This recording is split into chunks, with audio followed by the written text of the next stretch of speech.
Well, it is Monday and I am back in the office after a busy weekend. I was in Delaware County, Pennsylvania today representing a client there at a preliminary hearing. Remember, I've done previous videos and blog articles on preliminary hearings and why you should do them in most situations and why you shouldn't waive them.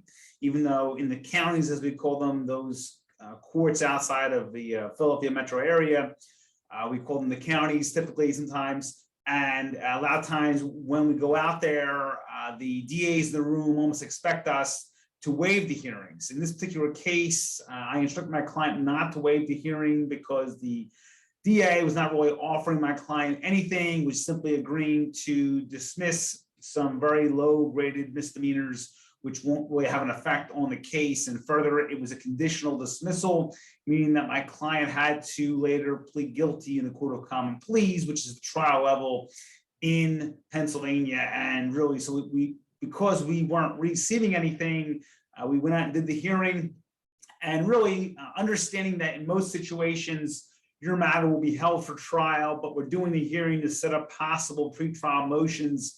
And in the situation of an illegal gun or a firearm, which was this case, the motion to suppress evidence is often the strongest motion that we have, particularly when a gun or firearm or narcotic is found in a car or a home, but more so in a car. Most of our situations, most of our cases come following traffic stops, and that's why I always instruct clients never to give consent to search your vehicle or your person. In this particular case, our client did not give consent. The state troopers did a search. They did a search without a warrant, and I've done articles previously on warrantless searches now, once again, are illegal in Pennsylvania.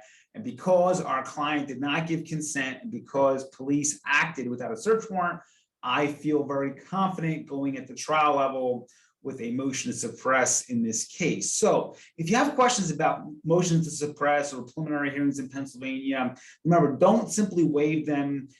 You should never assume that the hearing is simply a procedural formality. In some situations, it does make sense to waive the hearing. I'm going to link in a blog article that I wrote about preliminary hearings and the purpose of them and the goals that your lawyer should have when they do the hearing. So if you have questions, 215-755-9000 in Pennsylvania, 856-793-7429 in New Jersey, the website gambonelaw.com, a tremendous resource for your family. All of my books, my blogs, my videos, everything that I've ever written as a lawyer is available there. Every Friday, we do our weekly update, which goes out to over 3,000 of our current and former clients in Pennsylvania and New Jersey. So I look forward to speaking later this week, and have a great day.